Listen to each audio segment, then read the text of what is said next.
Well, thank you all for coming. Welcome to Truth Seekers. I'm Scott Walton. My brother Jody Bishop and we are the disciples of Yahweh in Christ. The purpose of this meeting is to teach Christians apologetics so that you can share the gospel, whether that's in witness or evangelism encounters or missions, whether that's a brief mission trip or a long-term stay in a country overseas. And we are a new ministry. We do ask for your support. Please pray for us and visit our YouTube channel. And we now have a Facebook page. I'll give you the details of that in the description box here in YouTube and at the end, near the end of this video. And now today we have a very special guest speaker. I'm very excited because we're finally going to have some questions answered. But here to give a serious introduction to our guest is Brother Jody. Well, thank you. We've got a very great man of God, a very great legend. I mean, he was actually our first person from India. I mean, he was actually born in India, so that's really cool there. I really love that. He was born from, missionary parents in India, and I think his grandparents were missionaries. He's got a program on YouTube. Fander Films. Fander Films. PF, yeah, not Pathfinders. I'm not sure who they are. Oh, okay. Sorry about that. But we really appreciate his ministry. He's also a great teacher. He actually came to England to speak on Speaker's Corner. I would love to join him there one day on Speaker's Corner if he goes back.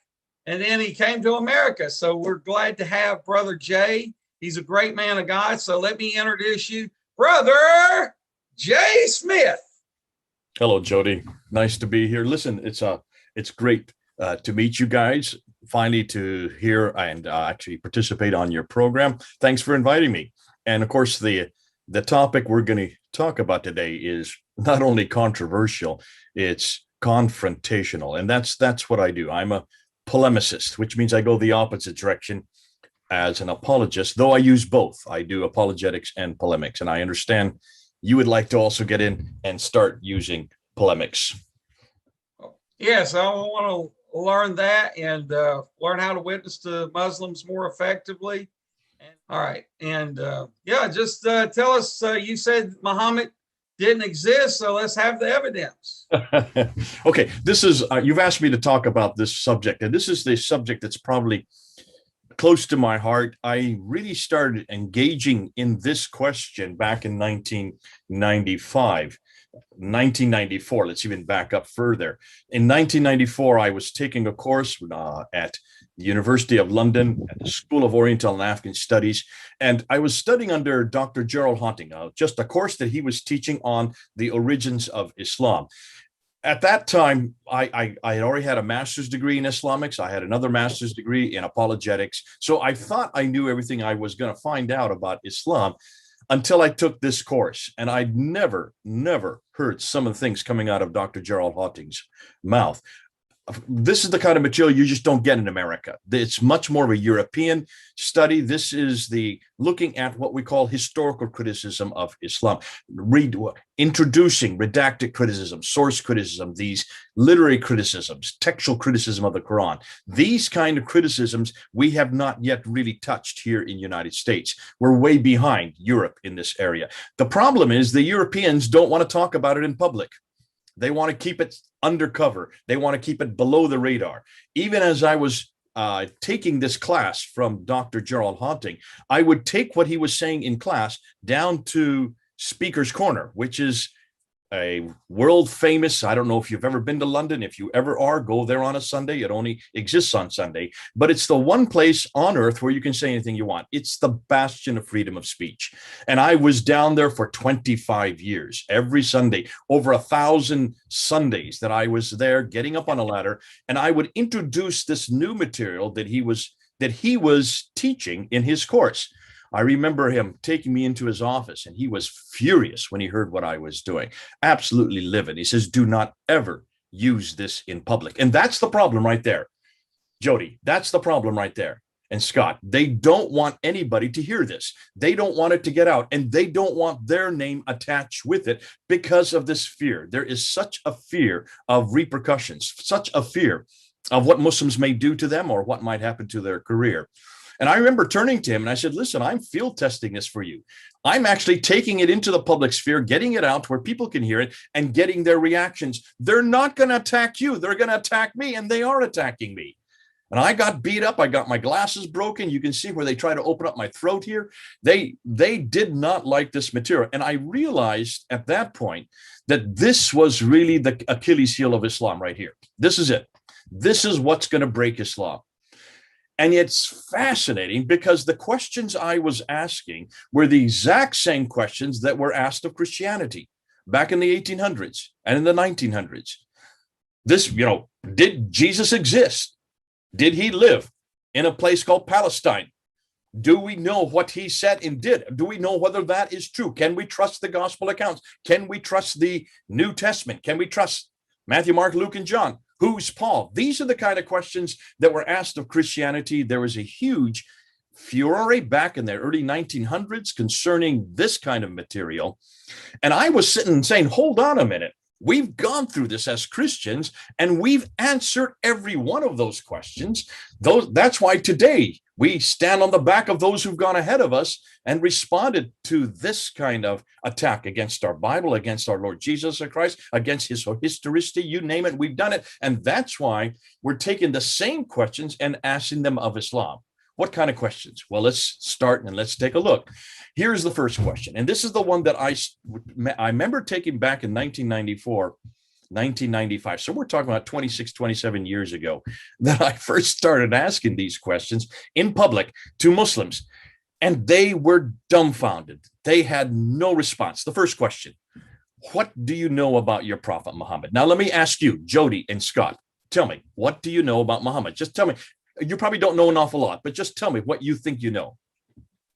Oh, I don't know a lot. I know what the Muslims claim that he was born, but I don't see no. Okay, born in 570, Died in died 570, died in 632. What else do you know? Where did he live? He lived in Mecca. He was born there. Okay, He had so a father named first 40 Abdullah and a years- mother. First 40 years in Mecca, then he moved to Medina in 622. What else? Yeah, he had a father named Abdullah and a mother named Amina. He was a caravan trader. He had a wife named Khadija. One wife, that's the first one, yeah. He claimed to see an angel in a cave, and he became a prophet and spoke the And Quran. received what? What did he receive? He received the Quran, a recitation from God.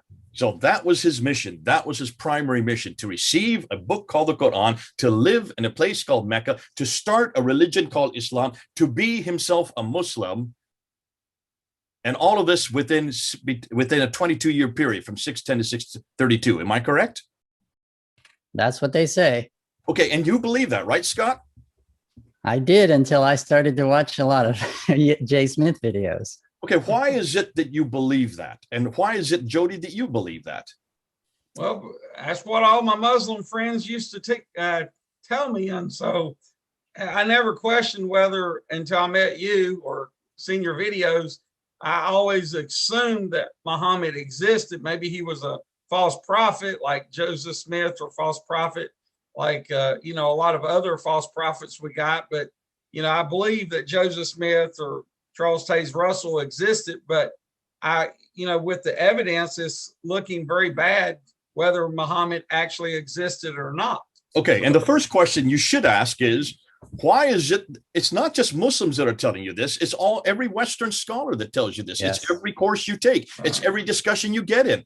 Everybody only has one narrative, and that is that Muhammad existed, lived in, as you just said, in Mecca from 570 to 622, and then moved to Medina, and then died in 632, received the Quran between 610 and 632, and created the religion we have today called Islam. Now, some Muslims may dispute whether he created it or not. That many would say Abraham was a Muslim, Jesus was a Muslim, all the rest. Nonetheless, historically speaking, most people would agree with what you have just said and what we have just said. But here's the problem.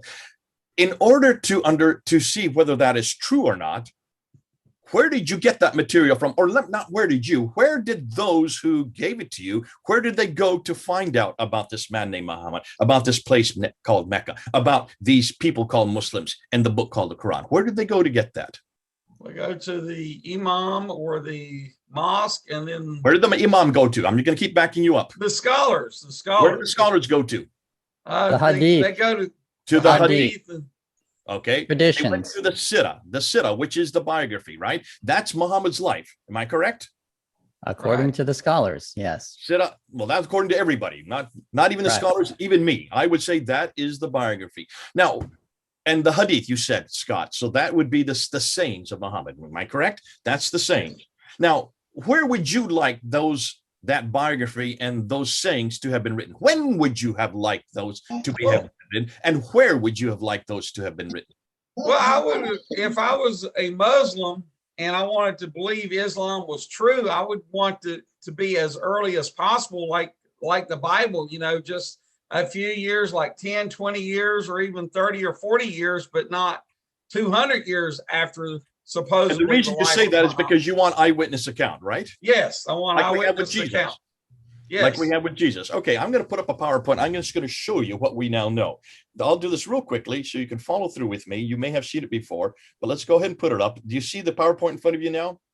Yes, we see it. All right. Now let's go ahead and let's go to the let's just open it up.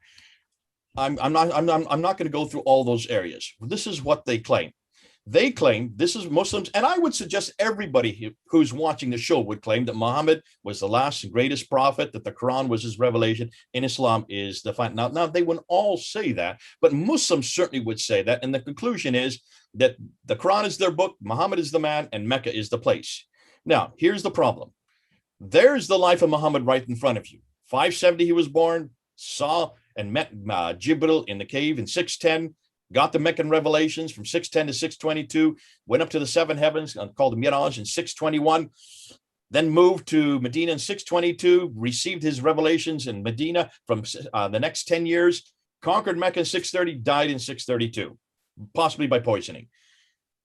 Now, as you look at that timeline, let's put it and let's see where is it. Let's just put it on a timeline so you can see exactly what I'm talking about. There's what I'm talking about. Boom, that's the life of Muhammad there from 570 to 632, all right?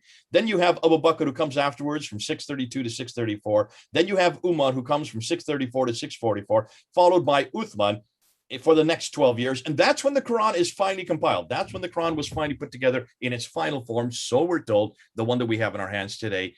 He was killed and Ali comes over. And so that is what we know as the origin of Islam right there in one timeline. I'm giving you this timeline so you can see why what I'm going to say next is important. Here's the problem. And here's the problem. When was this all written down? Well, we know Muhammad died in 632 according to the Sirah. There's the Sirah biography first written by Ibn Ishaq. Look at the date, 765. Muhammad died in 632. You're talking about 130 years later that it's finally written down, right?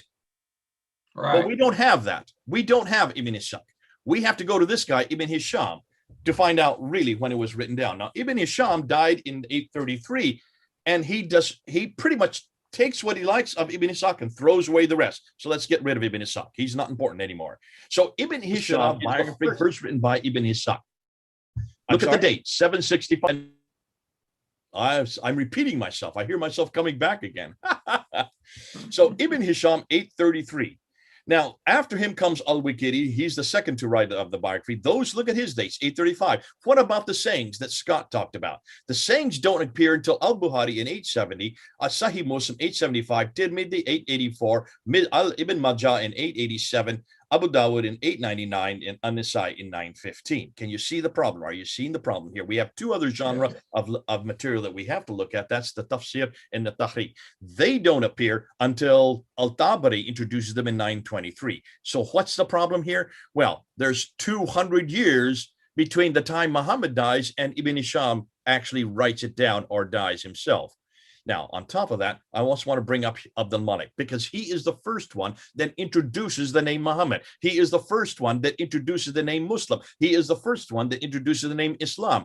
And he is the first one to have what we now know as Quranic text on his building and on his coins and on his protocols. Now, look at him. That's 141 years before Ibn Hisham. However, I want to bring up one more people, and that's the Abbasids. Because almost everything we know about Muhammad, about how Islam began, about the origins, all come from this group. It is the Abbasids who come to power in 749 that give us the Muhammad of today, that give us the place called Mecca, that give us the Hajj and all the 5 different areas of the Hajj. They also give us everything that Muhammad said and did. And that is 84 years they had to get this material ready. It took them 84 years to finally get it correct. 84 years. Are you seeing that? But really, we're talking about 200 years that between the time Muhammad dies and Ibn Hisham, a good 80 more years by the time the Abbasids finally give us the man we're talking about, because we don't really even know who he is during the Umayyad period, which is during the time of Abdul Malik. He just introduces him. Now let's look at all these. Let's look at where these guys who gave us this Muhammad and tell us about Islam, look at where they lived. Well, there's Mecca and Medina. According to standard Islamic narrative, everything's supposed to have taken place in Mecca and Medina, right? That's where the 2 green circles are. Yet, if you look and see where all the traditions were written, well, they were all written in Baghdad, which is a good 1,800 kilometers too far north. Basra is where Ibn Hisham is from. Basra, but he lived in Cairo, did his writing in Baghdad. Cairo is 1,600 kilometers further away. Basra is 1,800 kilometers away. When you look at Al-Bukhari and all the sayings of the Prophet, he is from Bukhara, which is Uzbekistan today. That is 4,200 kilometers away. When we look at Al-Tabari, he is from Tabaristan in what is today Iran. That's a good 2,800 kilometers. Can you see the problem? Look at the map. Are you getting the reason why we're bringing this up? Now, none of the traditional writers who wrote the traditions, who wrote about what Muhammad did, what he said, how Islam began, about the Quran, none of them lived or worked in Mecca, Medina. They were far too much to the far in the north of Medina, Mecca, and they came from the west and the east of Baghdad. All of these northern areas are where the Abbasids originated from. Let me just put it under perspective again. There's the Islamic traditions say it happened to those 2 cities. Now, yet all of the traditions worked in, of those who wrote them, worked in Baghdad, 1,800 kilometers away. All of these areas are Abbasid.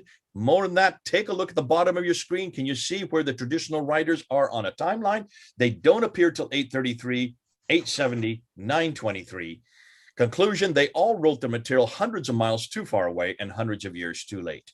And that's what we're getting at. And we're saying to people, you've got to wake up. Now let's ask the same question of Christianity, because we've got the same thing. Christianity was written between everything we know about Christianity, about who Jesus was, what he said and did, was written within 15 to 60 years of the times that they took place in the same period and in the same place. Let's put it on a timeline. Like I've just done with Islam, let's do it with Christianity. Now, I'm going to get some of you upset. I know, Scott and Jody, you may not like the dates I'm going to give you. I'm giving you the most liberal dates I can.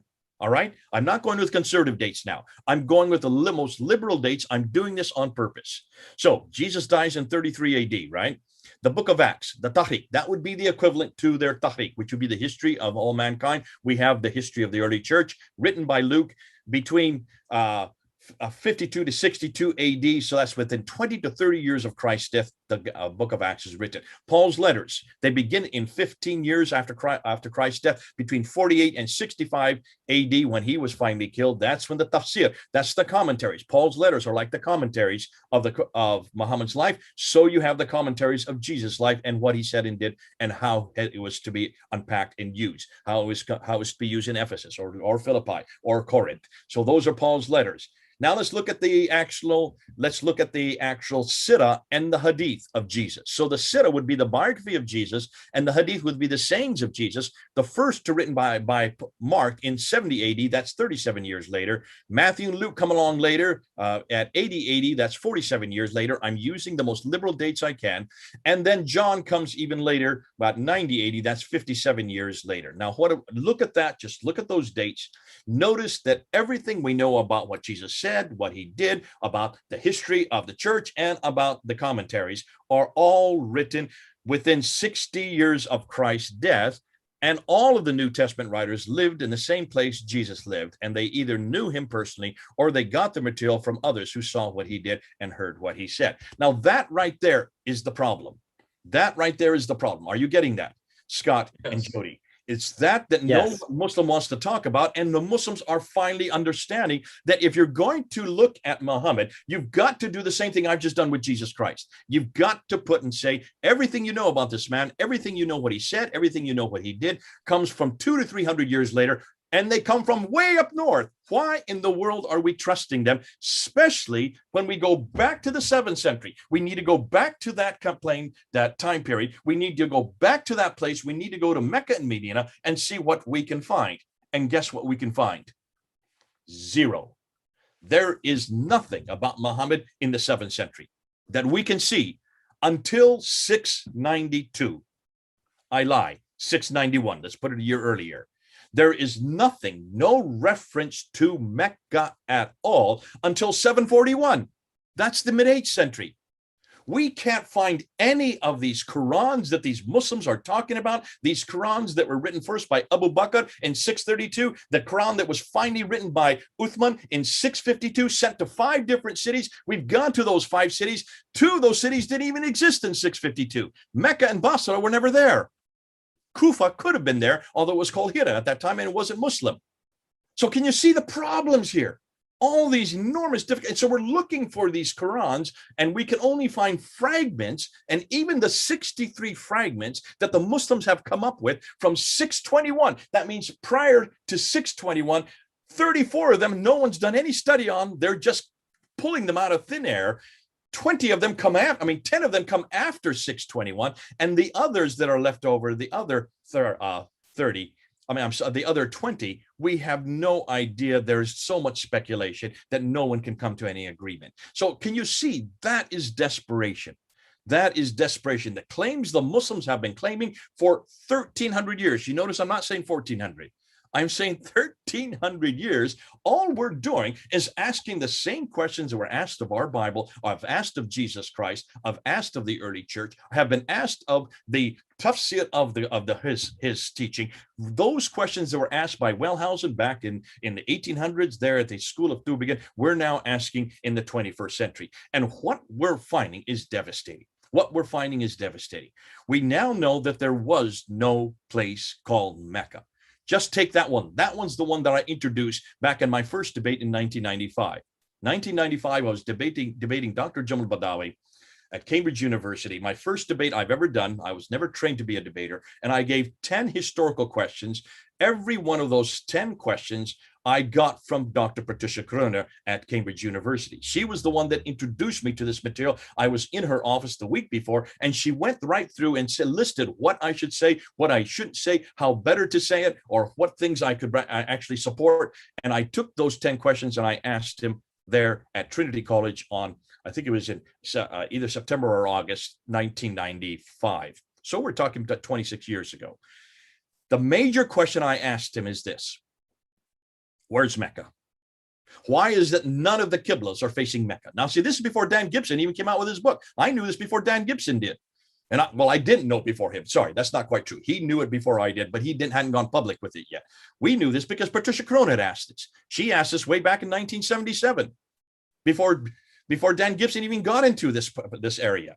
She said, why is it that none of the earliest Qiblas, that means the direction of prayer on any of the mosques, which should all be facing Mecca, none of them are facing Mecca? Now, she didn't know where they were facing. She thought that they were facing Jerusalem, as most of us did, as I did at that time. I thought they were all facing Jerusalem because I hadn't heard about Dan Gibson yet. Dan Gibson was the one that corrected us that, but he didn't get his book written until 2011. And he finally didn't get this book here written until 2017. And this has blown it out of the water. This book has blown it out of the water. Every one of you needs to get this book, Early Islamic Qiblas, full of pictures and timelines and graphs. It's really colorful. And it just destroys any notion that there was anybody who knew about a place called Mecca. They just did not. And you can see why. Just look on a map. If you look on a map, you will see why.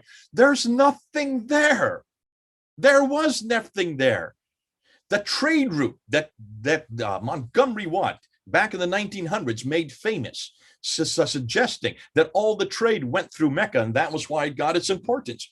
Dr. Patricia Krohn blew that out of the water in 1987 when the first thing she did is say, look at a map from 7th century. There is no place called Mecca on any of these maps. There is a place called Yathrib, which later became Medina. That's on the map. There's a place called Taif. There's a place called Najran. There's a place called Sana. If you want to go above, there's a place called Khaybar and Tabuk and Gaza. These places are well known. They are on the Western Plateau. Take a look at them. They're up above, and these are oases. But these were not large places. They were just little hamlets, and every one of them only ever traded in leather and milk. That's about all she could find. So she wrote a whole book in 1987 called Meccan Trade and the Rise of Islam, just by going back. Now, see, this woman's amazing because she reads and writes 15 languages, all archaic languages. So she writes the very languages, she reads the languages she's reading and is able to interpret and put it into English. And she went back to all the trading documents. She went from the 2nd, 3rd, 4th, 5th, 6th, 7th, up into the 8th century. She went back to and also discovered where the letters were written from the receipts and looked at the languages and noticed that nowhere on any of the receipts, on any of the trading documents, could she find any reference to a place called Mecca at all. In fact, she found that the trade that was coming over in the east from India all the way over to the Mediterranean world, the trade that was coming across the waters and Arabian Sea, none of it went through Mecca. It went right up the Red Sea. For very good reason. That's what you do. You stay on the water. It's the cheapest way to take any goods. Even today, we still use the water. And so she found out that all the trade went through Agilis, which is today Eritrea. It was all on the west. It was, now she didn't know this. This is something I have just found in just the last 2 months. She didn't go far enough. And back in 1987, she assumed that the trade went up the Red Sea up to Jeddah and the Yanbu before it went up to Egypt. And I said, take a look at a topography map from space. Look down on the Red Sea. You can see where the channels are. And the channels are not at all on the east, they're over on the west. All the channels go along the western coast of the Red Sea, which is Africa, which is what she found in the trading documents. Remember, she found Agilis? Agilis is in Africa. It's in Eritrea today, which is just north of Ethiopia. And she didn't know this. We found this out. I found that out 2 months ago, that if you look and see where all the trade went, you need to see where the harbors were, where all the boats went to, where they would stop for provisions. There are 5 cities on the West African coast that have been there since the 3rd century BC. 3rd century BC. This is long before Islam even began, and we can't find any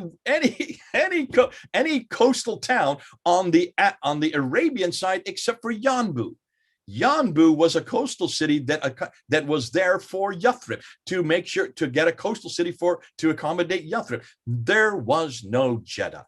And this is the mistake I made back in February. I assumed Jeddah was an old city. I assumed Jeddah was created to accommodate Mecca, and that it was created in 2nd century BC. Little did I know that the sources I was getting off of Wikipedia were Muslim sources from 1500 AD. I should have never trusted them. And so I went back to my own professor, Dr. Gerald Hawting, who has written the book on Jeddah. He has the historical reference to Jeddah. And had I only read his book first, he was my professor, I would have found out that actually Dr. Gerald Hawting says Jeddah did not exist until the 8th century.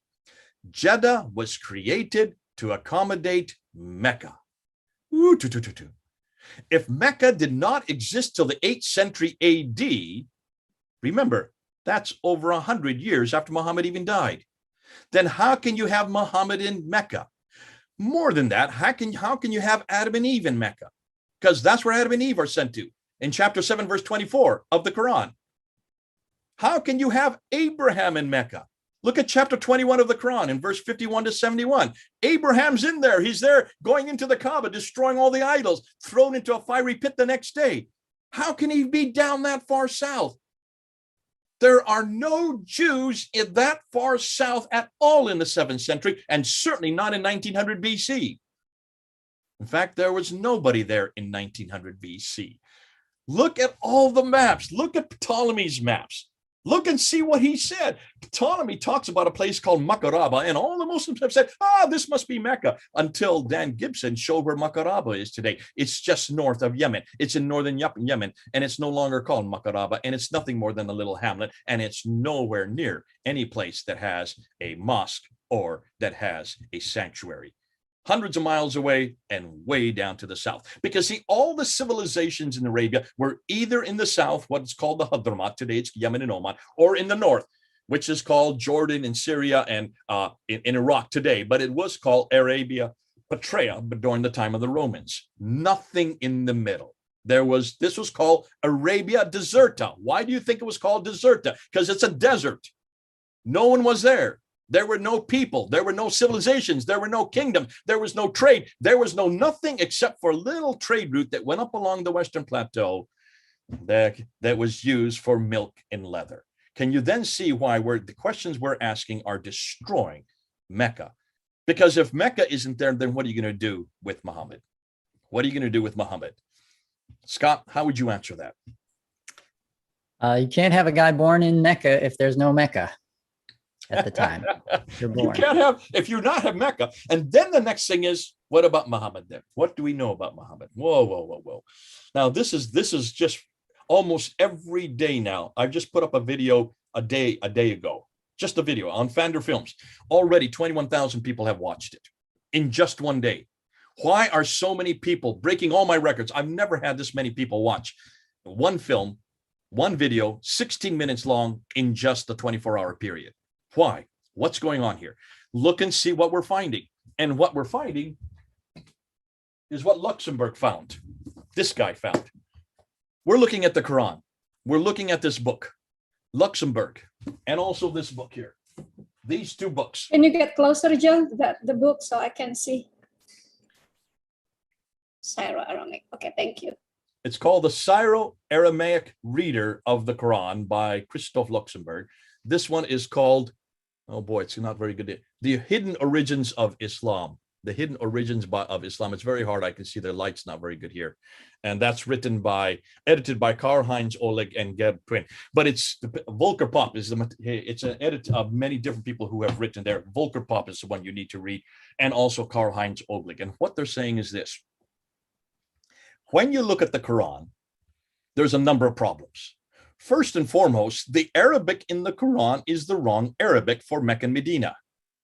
Because the Arabic that was used in Mecca and Medina in the 7th century, if there was a Mecca, we know there wasn't, but there was a Yathrib, let's say with Yathrib.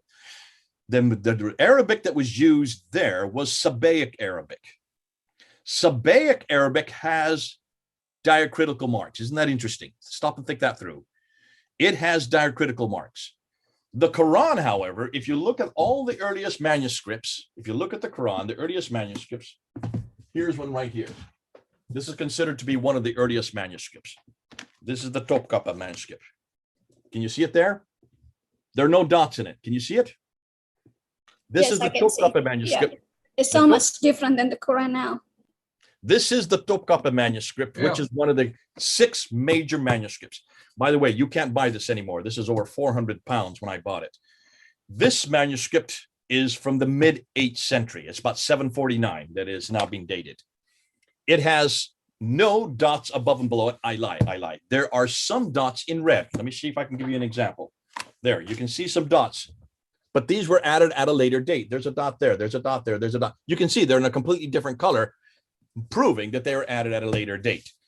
The difficulty is once you start adding dots, remember, if those of you who know Arabic, you have 5 dots, 5 diacritical marks that are added, 3 above the line, 2 below the line, 3 above the letter, 2 below the letter. If it's 1 dot above the letter, it's a na. If it's 2 dots above the letter, it's a ta. If it's 3 dots above the letter, it's a tha, like a th. If it's 1 dot below the letter, it's a b, like a ba. And if it's 2 dots, it's a ya. So it could be na, ta, tha, ba, ya. 5 different letters. But those dots didn't exist in the 7th century in the Quran. Therefore, but dots did exist in Sabaic Arabic. What's more, the Quran that we have now, the Quran that we use now, that has the dots and the vowels, 3 vowels, the Dhamma, which is the U, the E sound, the Dhamma, which is the U sound, the Kasr, which is the E sound, and the Fatha, which is the A sound. So U, A, and E. Those are put 2 above the line and 1 below the line. Those vowels did exist also in the 7th century. That's why all of the earliest Qurans don't have any vowelization. So no one knew what they were reading because there was only 16 letters. Today, there are 28 letters. And the reason there are 28 letters is because the dots were invented. In the late 7th century into the 8th century, they invented the dots. What Arabic, therefore, what Arabic only had 16 letters and had no dots and vowels? Do you know the answer? No, I don't know the answer. Nabatean Aramaic. Nabatean Aramaic is the Arabic that had no dots, no vowels, had 16 letters, also had the dot. Now this is only for people who know Arabic. The Aleph Maksura and the Dagar Aleph, and the Aleph Maksura, the Tar Marbuta, and the Dagar Aleph, and the definite article. Those 4 things all existed in Nabatean Aramaic. Those 4 letter endings are all found in the Quran we use today, in the Arabic of the Quran we use today, but does not exist in the Sabbaic Arabic. Bingo! Can you see what I'm saying? Proving that the Quran did not come from Mecca, Medina. The Quran that we have in our hand today all came from up north, from the Nabatean area. Where is the Nabatean area? Try Petra. Lo and behold, from the same area Dan Gibson has found all the mosques facing, the city of Petra is exactly the same Arabic that we find in the Quran, but that's 600 miles further north. Oh, they get into so much more than that. Then you have this guy come along, Christoph Luxemburg, and he shows that almost all of the Quran, the Arabic in the Quran, or not the Arabic, the writings in the Quran were first written in Syro-Aramaic, which comes from Syria. Syriac is another name, what we call Syriac today. It's that Syriac that the Christians used at that time. All the Christians in Damascus, all the Christians coming down to what is today Petra, they would have used a secondary form called Nabatean Aramaic, and Syriac Aramaic are both similar types of Syriac. And it's the Christians who wrote them, who then had them written all. The Arabs then took them and put them into what is today called the Quran. But as they put them into the Quran, they started changing it because of the fact that the dots and the vowels started to be invented. So by the time of the 8th century comes around, when they're incorporating all these stories of Jesus, all these stories of the prophets, and you see the prophets all the way through the Quran. There's 24 of these prophets in the Quran. These stories are all borrowed out of Syriac writings and Jewish apocryphal writings. You put the 2 together and you get the Quran. When you look at the Quran and you go back to the Syriac, suddenly you realize that most of the references to the praised one, in fact, almost every reference to the praised one is Jesus Christ. Now, who is the praised one in the Quran today? Muhammad. His name, Muhammad, means the praised one. It is not a name. It's a title. It's a title, the praised one. It's what all the people call themselves. All the prophets refer to them, but especially the Christians refer to this character, the praised one, as Jesus Christ. And it is Jesus Christ who gets into the Quran as Muhammad, who then is made a man called the Prophet Muhammad by the Abbasids. It's the Abbasids then give us the Muhammad, the man. It is the Abbasids who then give us the man who lives in Medina. And then, in Mecca, and then moves to Medina. It's the Abbasids who give us the backstory, who give us the sayings, who give us the biography. It's the Abbasids who took them 200 years to finally get it out. Remember, even they admit that when Al-Bukhari is supposed to write the sayings of Muhammad, he is given 600,000 of these stories about this man, Muhammad, and he whittles them down, and throws them out, throws out, and only retains 7,397, which means he only retains 2% and throws out 98%.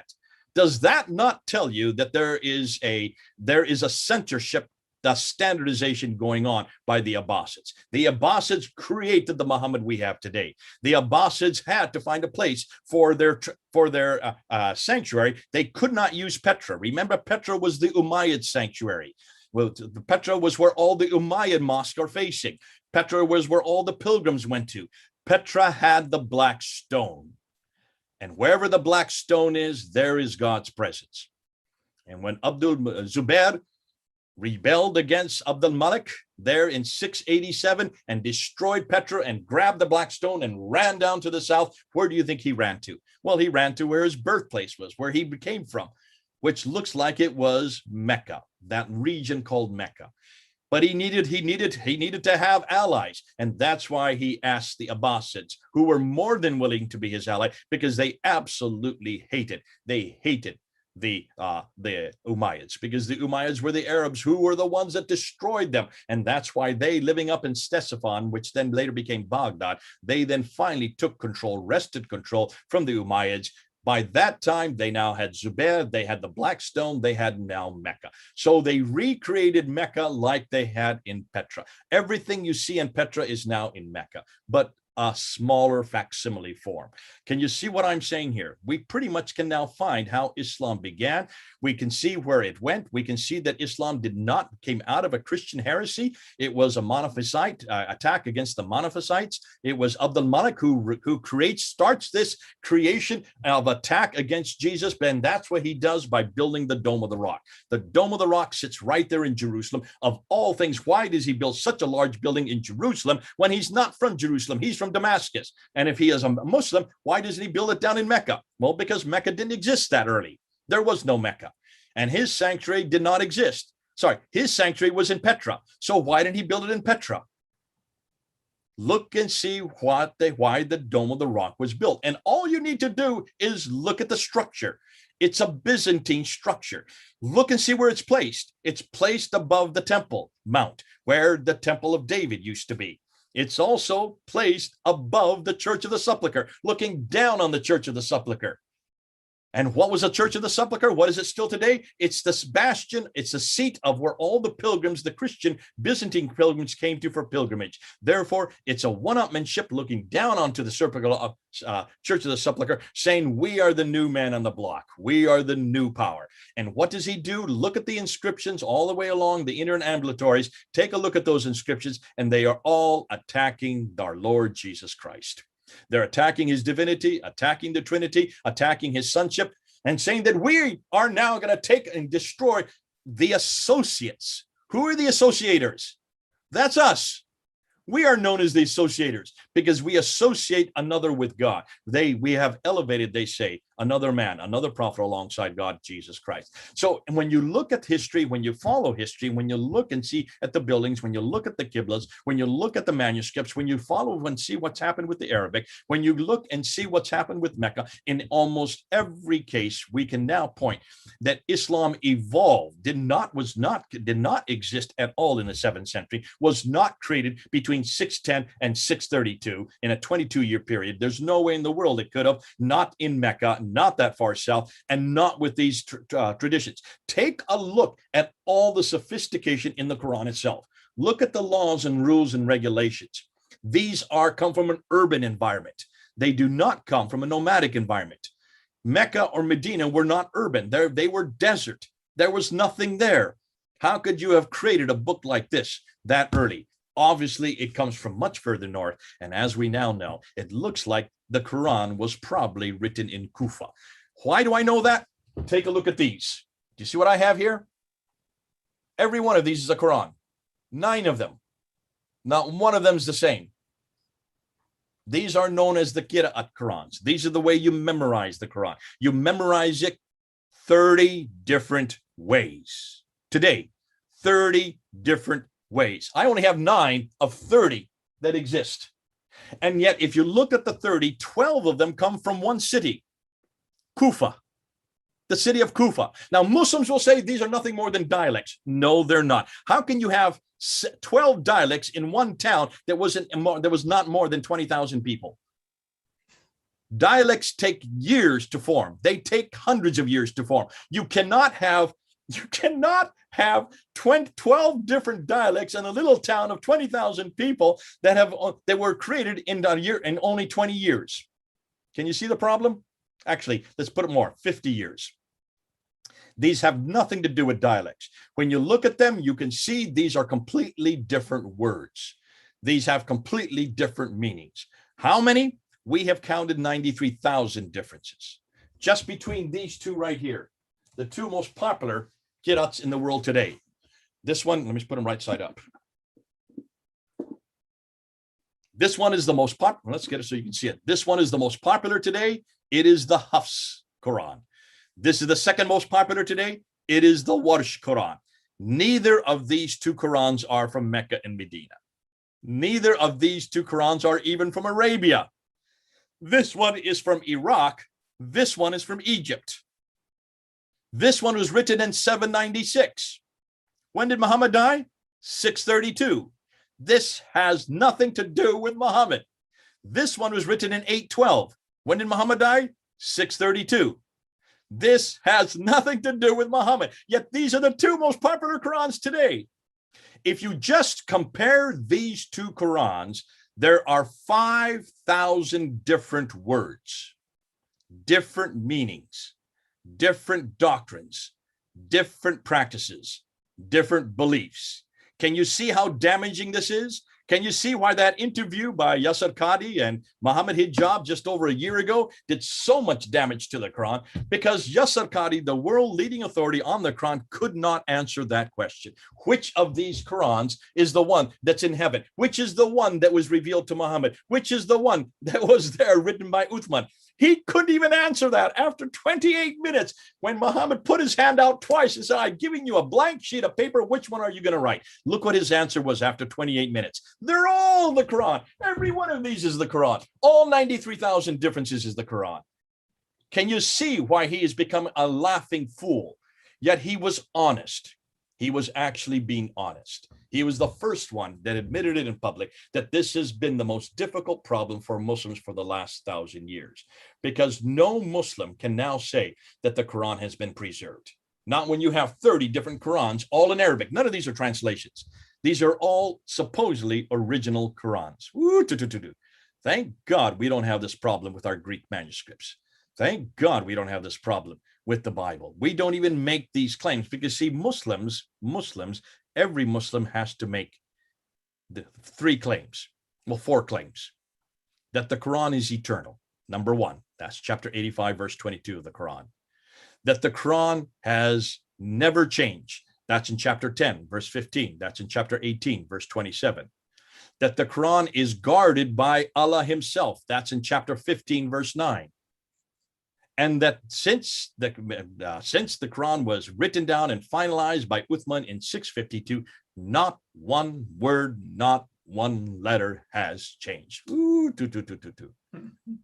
Can you see what we've done in just the last year? We have destroyed the Quran. We are destroying Muhammad. We've destroyed Mecca. Without Mecca, without Muhammad, without the book. That means without the book, the man, and the place, the book and the man, the place, we are bringing Islam to its knees.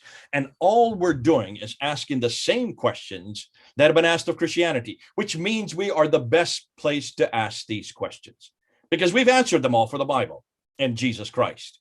Therefore, we know the power of historical criticism, of redacted criticism, of source criticism. We know the power of textual criticism, of lower and higher literary criticisms. We are not the ones that invented those criticisms, but we are the ones that matured them on the Bible. The Bible has gone through every one of those criticisms. This book has broken every one of those criticisms. It is the only one that has been asked them. It is the only one that has not been found wanting. It is the only one that has answered every question. Thank God for the Bible. And thank God I don't have to defend this book. Thank God I don't have to defend the man behind this book, nor the place behind this book. Thank God I want to see this book come crashing down because, folks, we need to bring him home. We need to bring him home. Now, I'm sure you have lots of questions. Throw them at me. I'll try to answer them as best I can. Well, okay. Thank you, Jay. I just want to say that I'm thankful to everyone for being respectful in the Zoom meeting. I'm going to ask that you please raise your hand if you want to ask a question live, and I will call on you. Or if you want to put your question in the Zoom chat or in the YouTube chat, depending on where you're at, I'll read it out. This is a moderated meeting. It's not a free-for-all. So please look for that raise hand button on my screen. It's on a reactions menu. It may be somewhere else for you. And if you have a question that you want to ask live, do that. But let me start with a question. Jay, I want to focus back in on the person of Muhammad. You mentioned there were coins and inscriptions around 691 that we see with the word Muhammad on it. But we're not just looking for that word Muhammad, which is a title, and even if it's a name, many people can have the same name or the same title. We're looking for a particular Muhammad with, these parents, Abdullah and Amina, who was a caravan trader, who had this wife, Khadija. This particular man, when do we get his history first appearing? 833. 833. We have nothing before 833 on just what you've said, because 200 years later, those all appear suddenly out of thin air from Ibn Hisham. Now stop and think that through, Scott. That's 200 years. What happened in the intervening 200 years? Why is it we didn't know about Amina? Why is it we didn't hear about Abdullah? Why is it we didn't hear about Abu Bakr, Umar, Uthman, or Ali before this? Why is it we can't find any reference to these people that surround his life prior to 833? Yeah, that was going to be my next question. Muhammad had these companions, the Sahaba. I can never find an exact number. Some say 100, some 150. Why didn't any of the Sahaba write anything down? Muhammad had 11 to 13 wives. Why didn't the wives write anything down? Muhammad had this tribe, the Ansari, a big group of people. Why didn't the Ansari write anything down? What about surely his enemies were upset with this person, Muhammad. Why didn't they tell us, I'm upset with this person, Muhammad, and all that he's doing? He was this great conqueror. Where is the written documentary history of this? Is there anything? What about all these inscriptions in the desert that I've heard about in the Arabian Peninsula? Do we have anything with this particular Muhammad, not, the name and the Scott, title? you're asking about 3 or 4 questions, so let me try to wrap them all up in one answer. Sure. The answer, very simple, is, and what Muslims will say, how they'll respond to this, is that people could not read and write that early. They had to memorize. They memorized everything. They didn't need to write it down. Memory was much better. They say even today, the entire Quran can be memorized by millions of people all over the world. Even young children can memorize it. That's why we as Arabs, we memorize better than you Americans. That's what they always respond. Now, here's the problem with that. If memory is that good, why then did Abu Bakr, according to their traditions, have to write it down immediately after the Battle of Yamama, when 70 of theirs, according to their traditions, I'm going to keep on saying, according to their traditions, died in the Battle of Yamama? If 70 caused such a crisis, then of course you need to ask yourself, why didn't it get written down? Very simply, because if you die and you memorize it, your memory goes with you in your death. So that's the first problem. Secondly, are you telling me that from all the way from Tripoli in the west to Afghanistan in the east, no one could read and write? What about Baghdad? What about Ctesiphon? What about Kufa? What about Basra? What about Damascus? What about Jerusalem? What about any of these ancient cities? Do you notice all these cities had people who could read and write? Alexandria had an entire library in the 5th century that got burned down. You can't burn a library down unless there are books. More than that, don't the Muslim traditions, doesn't Al-Bukhari say that a guy named Zayd ibn Thabit wrote down the Quran? The Quran was written down in 632. Isn't Zayd ibn Thabit a secretary? What do secretaries do if they don't write? So you cannot get away from this, that it was not written down. You cannot get away from this, that nobody, the Sahaba or all these companions of the prophets, did not know how to read and write. Women knew how to read and write, men knew how to read and write. There's lots of writing. That's why we're going back to that writing. But the writing we're going back to is from the 7th century. You notice Patricia Corona went all the way back to the 2nd century. And she went and looked at all these documents from the 2nd to the 7th century. She's one of the unique people in the world that can do that. You and I can't do that. But we can go back to the Syriac. We can go back to the Syro-Aramaic. We can go back to the Nabatean Aramaic. We can look and see what was written there. We can go back to people like Sophronius, who is the bishop there in Jerusalem. And he is talking about a man named Umar. But that Umar did not live way down in Medina. That Umar actually lived much further north. It looks like that could be. And his name also was Muhammad. That was his nickname, because the praised one, they all took that on as a title. So it was fascinating that you were correct. There were many Muhammads at that time. We need to find out which is the one that the 8th and 9th century is finally built upon. That Muhammad is not on any of the rock inscriptions. Take a look at the rock inscriptions. You mentioned them. They all come from further north and further south. Nothing from the middle. No rock inscriptions from the middle. That people did not write in the middle? No, because there were no people there. That's why it didn't come from the middle. Look at the coins. Look where the mints are. They're all up in the north. No mints at all in the area of Mecca, Medina, the Hijaz. They're all either in the east, over in Iran, what is Iran today, or in the west, what is Israel and Jordan and Syria.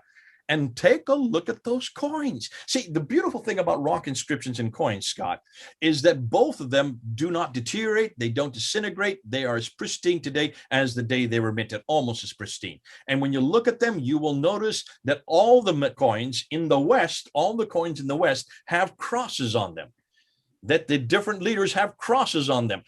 Muawiyah has a cross above his head and he's holding a cross. How can Muawiyah, who comes to power in 661 and rules to 680, for the 20-year period, he's supposed to be the first Umayyad caliph. He's supposed to be a Muslim. He says nothing about Muhammad. He has a cross above and below his head. The coins that he mints in the East all have Zoroastrian fire altars. Nothing about Muhammad, nothing about Islam, nothing about the Quran, nothing about anything that we should know about being Islamic. And that's why we're questioning it. When you look at the artifacts of the 7th century, when you look at the rock inscriptions, Muhammad is introduced in 690. He becomes, the traditions about him start to be introduced on the rock inscriptions in about 620. In about 630, he actually becomes a prophet. That's when he's introduced as a prophet. That is 730, though. That's 100 years after Muhammad died. Did I say 630? I meant 730. 730 on the inscriptions, he starts to take on the form of a prophet, a man. By 740, you then get the 5 pillars introduced. So you're starting to see the religion starting to be introduced. By the time the Abbasids take over in 749 and then destroy everything Umayyad, they then bring everything down further down south, down to the Hijaz. And that's why then Mecca then takes on importance. But that doesn't happen until about 750, because then after 760, and 770, all the other mosques start to face Mecca, but not until the Abbasids force them to do so. And it's not till 800s that finally all the mosques are. I think it's 822 is the last date that we find a mosque that's not facing Mecca. That 822 is about when the biography is then written, because once you have the book and the man and the place, then you need to have a backstory. And once the backstory is written by his biography, that's in 820. Then you get the sayings, that's in 870, and then you get the Tafsir and the Tariq, that's still not till 923. So can you see, this is all evolving and it's all taking place. You asked the question, Scott, why is there nothing there? There was lots there, it was all destroyed. It was all destroyed by the Abbasids. So we have nothing from the Umayyads, except these inscriptions, which they couldn't destroy, except the coins, which they couldn't destroy, except the mosques, which they couldn't destroy. That's the beauty of it. And it's if we aren't going to cry out, the rocks are going to cry out for us. Haven't I heard that before? And it's where by looking at the rocks, by looking at the coin, by looking at the inscriptions, by looking at the buildings that we're recreating how Islam actually began. And it had nothing to do with a man named Muhammad. It had nothing to do with a place called Mecca. It had nothing at all to do with the Sahaba, because even these Sahaba that you're talking about, the reference for their names comes from the 9th and 10th century. Nothing comes from earlier. Bingo, you've got a problem. I mean, you don't. Islam has a problem. Wow, Yeah. thank you. I have 2 questions from our guests that are related to this one that I just asked and are similar questions, so I'm going to put them together. Predicator said, so who was actually the person named Muhammad told in all the stories in the Hadiths? And Strong Tower asks, was Muhammad a fictional character based on a real person? Yes and no. He was not. He wasn't based on any person that we know from the 7th century. There was nobody who lived in Mecca who did what he did or said what he said. That we can pretty well say is fictional. However, as you can see, let me just give you an example. This has been done many times before. Robin Hood. Do you know who Robin Hood is? Yes, sir. King Arthur. Do you know who King Arthur is? King of Britain. Did he have a court named Camelot? Yeah. Did he have a round table? Yeah, and a sword that he pulled out of a stone called Excalibur. And also, all these knights. Do you know of any reference for him historically? No. Zilch. Can you see the problem? Even someone as late as King Arthur, we've all grown up with King Arthur. We've seen movies about him. We've seen Disney has done all kinds of cartoons. We all believe King Arthur exists. There was no person called King Arthur, but you have all kinds of backstories about what he said, about songs that he sang, about Guinevere, and all about all the great knights that he had. Sir Lancelot and Sir this and Sir that and Sir other, all these different sirs, all of them are fictitious.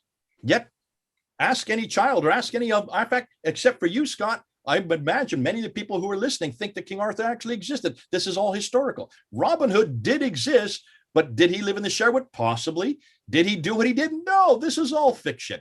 And this is what happens, especially if it's religious a character, if it's someone who becomes the model for all of mankind, if he's the arbiter between man and God. Can you see an enormous amount of fiction? It is fiction is then introduced about him. Now, the next question you're going to ask, well, then why is it so embarrassing? It's not embarrassing to Muslims. It's embarrassing to us because he's nothing like Jesus.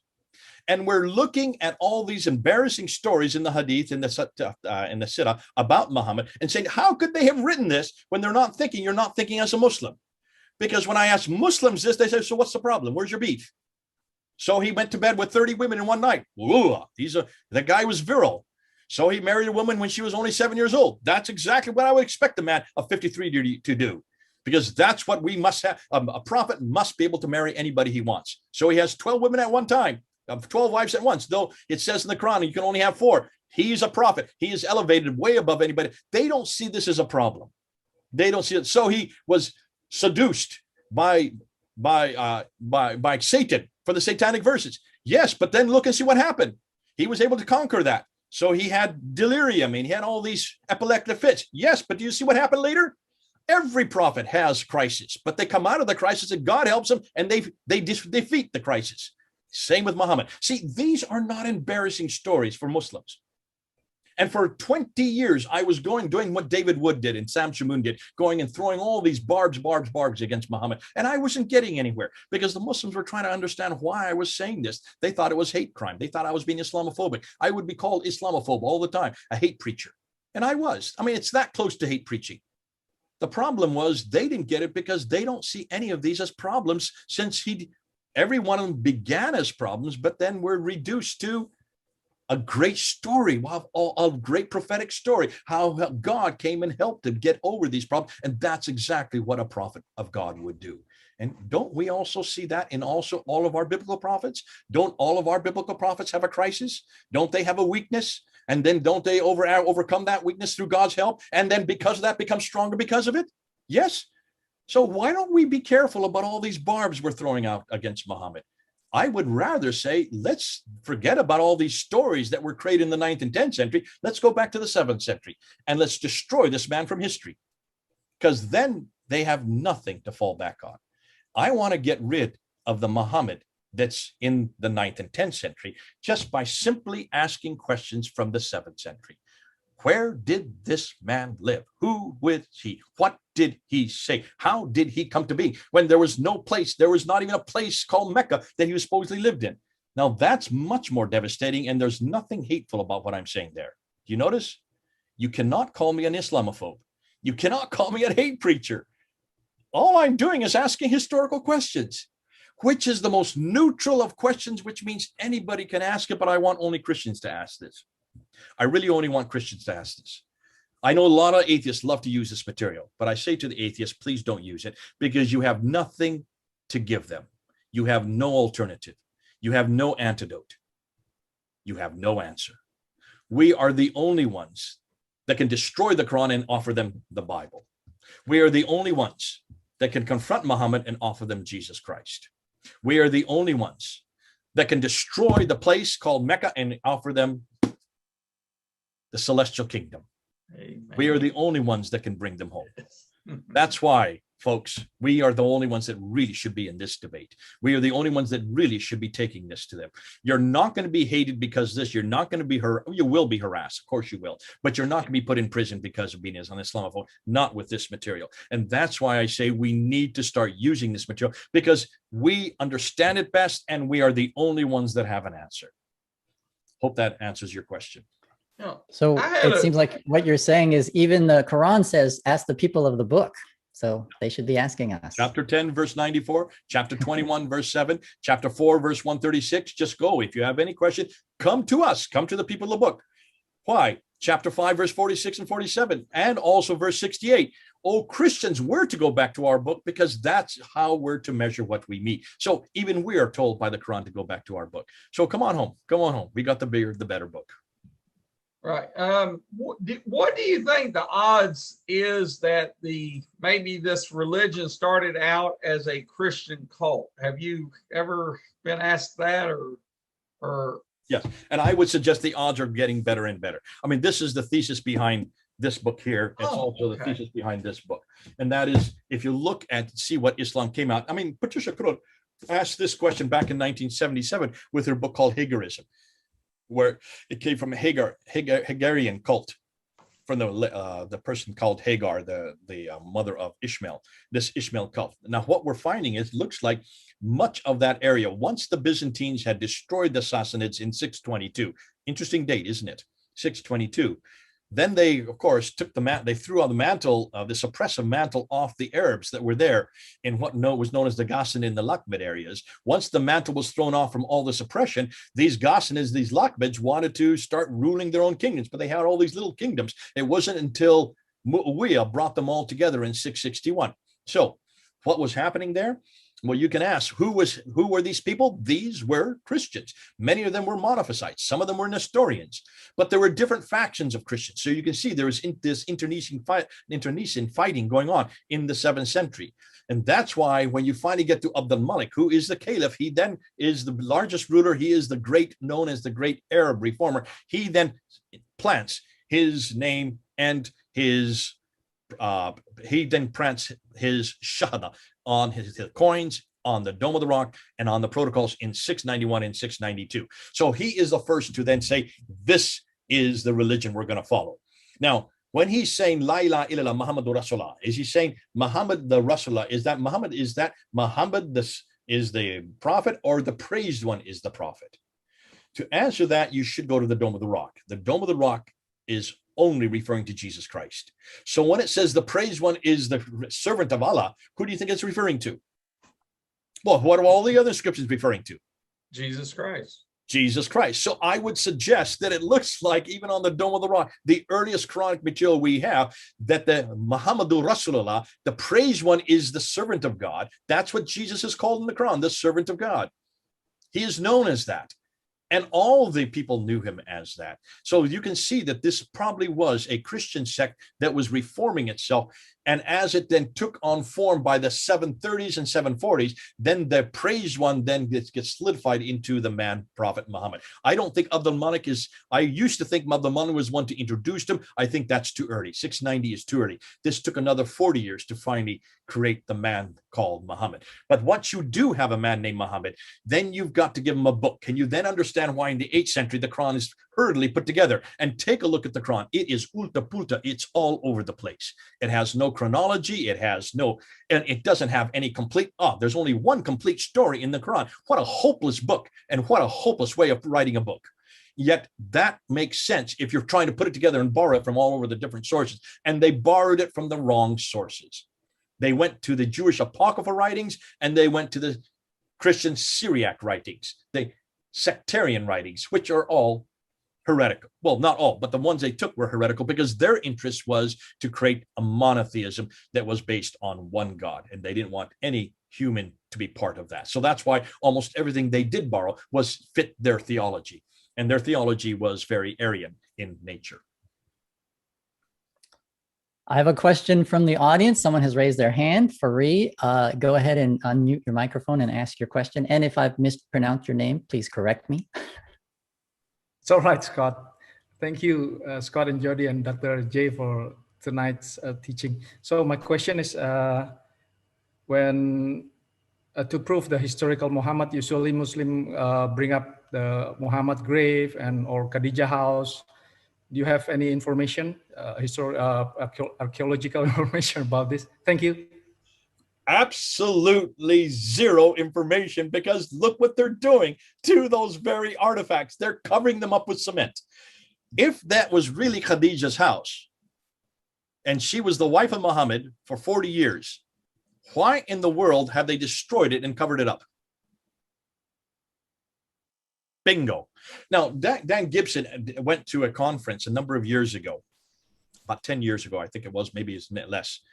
And he was at a conference in the Middle East with archaeologists. He's an archaeologist. He has an archaeological conference. He went up to the Saudi Arabians that were there, and he went and he asked them, What have you been able to find in Mecca archaeologically? Because listen, you're building these enormously tall buildings. The fourth highest building in the world, that clock tower, has already been built, looking down over the Kaaba. They're going to build 62 of these skyscrapers all around Mecca, or all around the Kaaba, sorry, that central part of a Mecca. When you build a skyscraper, you have to dig down into the ground, right, to get foundations. And you have to dig deep in those foundations. And as you dig those foundations, you come across artifacts. Am I correct? This happens in every archaic city. Go to Damascus, go to Jerusalem, go to London, and look what happens whenever they're going to build a skyscraper, the archaeologists show up. Why? Because they want to see what they're digging out of the ground. They have the mechanisms to do so. Archaeologists don't. And they start bringing up all these artifacts, trinkets, and all kinds of pottery and all kinds of artifacts that tell the history of that city. So he went to these archaeologists and says, what have you found? They said, we have found nothing prior to 1299. The oldest thing they can find is an old Ottoman fort built after 1299. Nothing from before. What does that tell you right there? Archaeologically speaking, there is nothing there prior. Now, I'm sure that they will find something that should be earlier in there, because we know Mecca would have existed by the 8th century. So they should start to find something by the 8th century. But as far as Khadija's house or any of these, no, these don't exist. It sounds All right, like now we have a question from a goose. Get ready. Mr. J, I just want to ask, which came first, Islam or Muhammad, according to sources outside the Islamic tradition? Thank you. Did you get that question? Sorry. It's in the chat room. Which came first, Islam or Muhammad, according to sources outside the Islamic tradition or standard Islamic narrative? Okay. So which one came first? Yeah. Okay. Islam would have come first because it's introduced on the Dome of the Rock. The word Islam. But remember, what does Islam mean? It's submissive, right? Submission.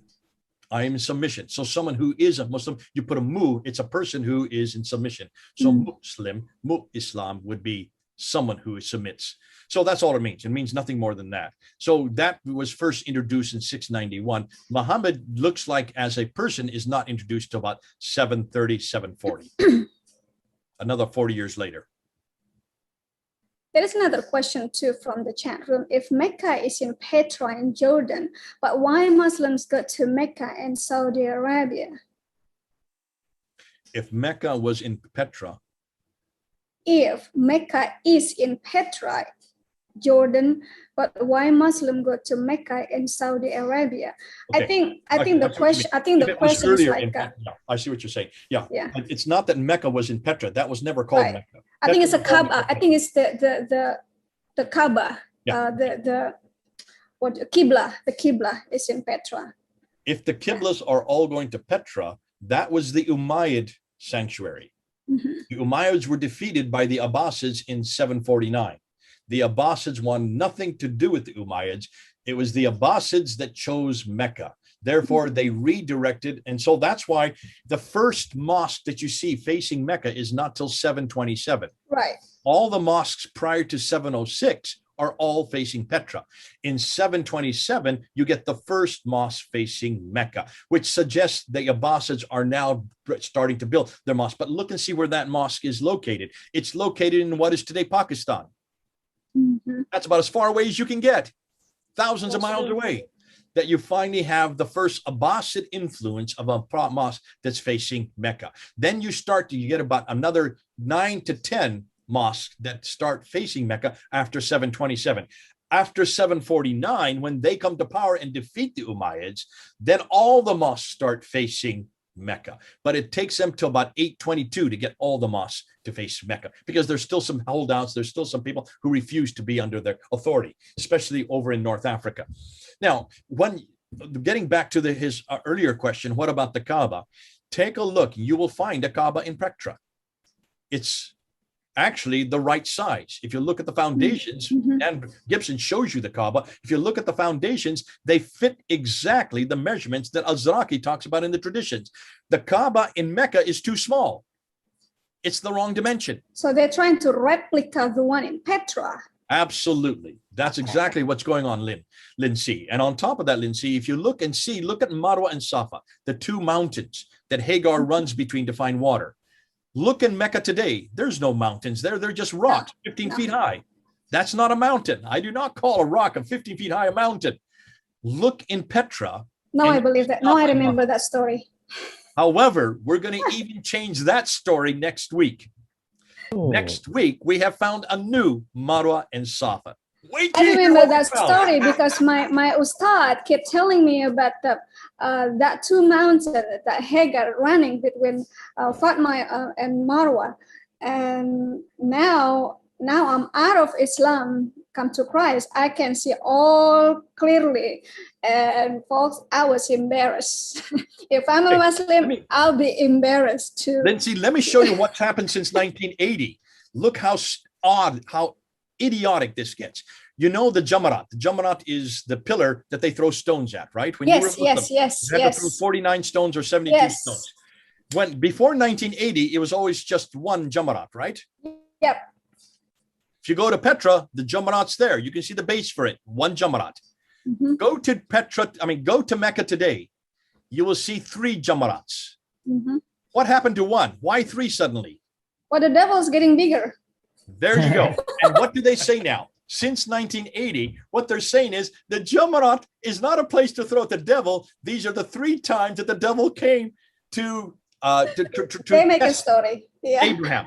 So these are the 3 tests of the devil by Abraham. That has just been created since 1980. That's in my lifetime, in your lifetime.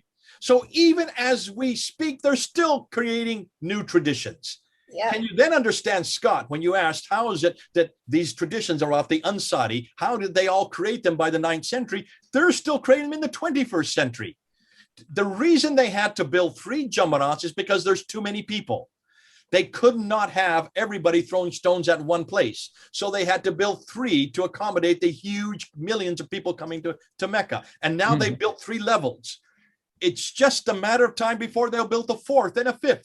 Right. So they're going to have to come up with another new tradition. So it's every time they build something new around Mecca, there's going to be new stories around new story, a new tradition, a new hadith. Exactly. So I would say in Mecca, where the black rock is, the black Kaaba, in that area where you stone the devil, the same place also where Allah lives. So. Well, Allah is always where the black stone is. Now, let me ask you, Lindsay, as a Muslim, can you kiss something or can you revere something, any object? I've never been there, so I don't think so. Just hypothetically, I'm asking, I know you haven't been there, but are you permitted, when you were Muslim, are you permitted to kiss a stone or revere a stone or worship a stone? No, I'm not supposed to, only that one. So why is that stone at the very center of Islam, the most holy place in all the world? What is that stone doing there? Well, to me, I think it's all about economy and politics. Okay, That's but what my theologically, understanding. how can you resolve that theologically? Just to make a story, there's Muhammad was there, and that was the biggest stone that God or Allah ever created. By you saying that, haven't you committed shirk right there? Supposed to. Haven't you committed shirk by even trying to answer that question? And are you not a mushrik now? And if you are a mushrik, then what are you going to do with chapter 9, verse 5 in the Quran, which says, slay the mushrikun wherever ye find them, besiege them, lay in wait with them at every kind of ambush. Can you see you have now fallen into heresy? And yet every Muslim wants to kiss that stone. That's true. Every Muslim is participating in shirk. To me, why hasn't anybody mentioned this publicly? We're going to start doing it next week. Actually, we've been on the Indonesian apologetic. We've been mentioned that many, many times. But the problem is they lie. They believe their lie. That's the problem. And it's like Robin Hood believed their lies, right?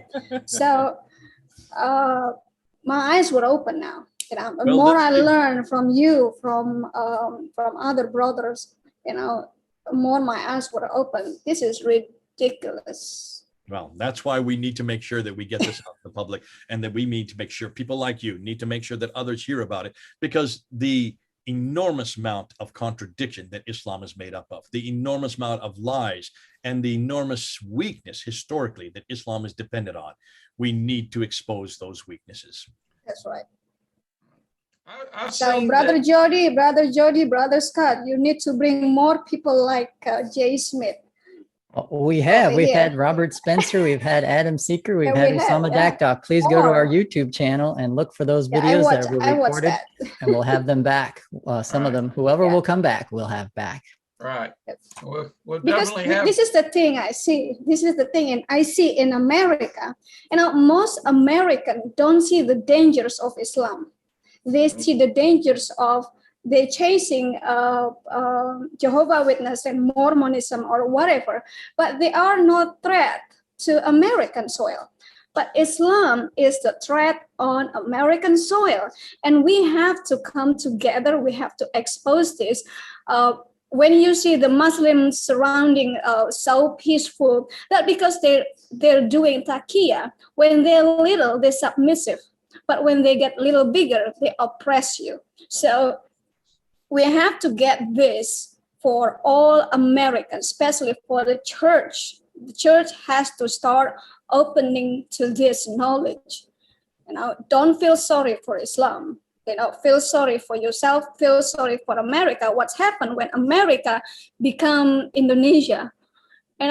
When you just say, when you talk about Muhammad, you're not gonna go to jail. But sir, when you talk against Muhammad in Indonesia, in Pakistan, you go to jail. My head is halal in Indonesia because I spoke against Muhammad, and they're still chasing me. And she's correct. And that's one of the big problems that we're facing all around the world. There is a fear of saying this in public. And what I'm trying to do, and I think one of the things that we're trying to help people with, this kind of material, Lindsay, you can actually say in public. Now, there are some places in Indonesia you have to be very careful. I would not confront Muhammad in Indonesia, but you can confront the Quran in Indonesia. You can confront the Quran. Stay away from Muhammad for the time being. Confront the Quran. Look at all these the qira'ats. That is. I mean, I go up on my YouTube site, and the one of the biggest countries that's pulling down my videos is Indonesia. Are you in Indonesia now? I'm in Florida right now. You're in Florida, but you're from Indonesia. I'm from Indonesia. Actually, I was a recruiter. I was a jihadist recruiter. Okay. In the past. So you know where you know of what I speak, and that's why that we're trying to get this kind of material out to them. Oh, hold on. We're trying to get this material out as best we can. And so it's so neutral, it's so devastating, and it is so foundational. The other great thing about this kind of material, Lindsay,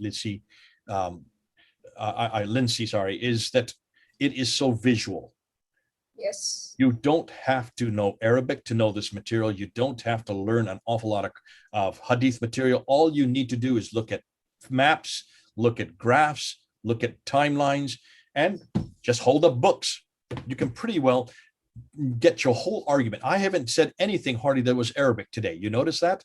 Mm-hmm. And all of you people can use what I've said today and just source it by going back and looking and say, go to the videos and watch it. That's the beauty of this kind of material. It is so easy to use. And what we're finding out from a lot of people around the world, this is what they've been waiting for. They're a little reticent to talk about all the problems with Muhammad. And I would say be reticent. That's not for the first time you talk. Don't bring that into your conversation. Just ask simple questions like, so you say Muhammad lived in Mecca. Prove it. Don't talk about the 9th and 10th century. Prove it from the 7th century. See how easy that is. So you say the Quran existed in 652 with Uthman. Prove it. Do you have a manuscript? Can you show me? Does one exist from the 7th century? See how easy that is. All you need to ask is prove it, prove it, prove it. That puts the onus on their shoulders and say, listen, I'm not asking you to prove it today. Come back next week. We're going to have coffee and let's prick it up in a week. But I want you to tell me, show me one reference to Mecca, show me one reference to Muhammad, Show me one reference to the Quran in the 7th century. That's all I'm asking. Simple as that. That is not at all Islamophobic. It doesn't at all create hatred. And you're doing the same thing that you would have asked of any religion. You would have to ask us of the Bhagavad Gita. You would ask us of the Vedas, of the Upanishads, the Book of Mormons, Charles Taze Russell's writings. You would ask us of anybody. You would ask the simple historical questions. That's all we're asking. And what it does, we're finding Muslim after Muslim leaving Islam because of this. I was just about 2 weeks ago. A girl came to one of my courses. I teach at Veritas. I think, Jody, you're going to start taking courses with us. But I teach there, and we have now 5 professors, and we were in the middle of a talk there. I was doing a talk on Muhammad, and she asked to come in on the class, and we allowed her to come in. And in the Q&A period, she said, man, let me just tell you something. She was in a car because she could not speak from her home because she lives in Texas. Her mother, or she's half Pakistani and half Iranian, Muslim. And she says, I was told to look at one of your videos, Jay. And I didn't want to look at the video because I was in this discussion with this Christian she's studying to be a lawyer. She was going to sit for her bar exam. Amazingly bright individual, this Muslim lady, girl, in her 20s. And she said, I was asked to look at this one video that you did in London, which is the video I did at Kensington Temple on the very question we're talking about today. But I did it way back in 2019. I didn't have near the material that I have today. And I didn't want to watch it until I finally decided I would sit down and watch it. She said, I watched that. It was an hour and a half long. By the end of 90 minutes, I had left Islam. After watching that video, there was not a thing I could do, she said. Yes. I could not intellectually go back to Islam after seeing that video. She said, I hadn't become a Christian yet. I hadn't become a Christian, but I still wanted to know God. I still believed in God. I still believe in the prophetic line. I still believe that there was a person named Jesus, and that was the next step. But you destroyed Islam in just 90 minutes.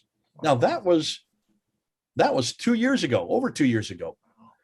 And I couldn't believe that something that could be that pivotal that quickly for just one individual of her intellect. But we're getting now reference after reference of people who have left Islam. They're commenting, they're sending it on my comments, and they've all left Islam because of this video or that video or another video that David Wood has done, or I have done, or Sam Shamoon have done, or Hatun Tash has done. Yeah. I mean, the videos we're coming up with, but the difficulty for a lot of these Muslims, those who are in Indonesia, and as you said, those who are in Pakistan, they cannot go public with what they're finding. They cannot go public with what they're hearing. They cannot go public with their own decisions. That's true. And that's where they need our help. And that's where when I left Islam, I have to leave Indonesia because back then, around the 90s, it was kind of hot situation when Jakarta was on fire.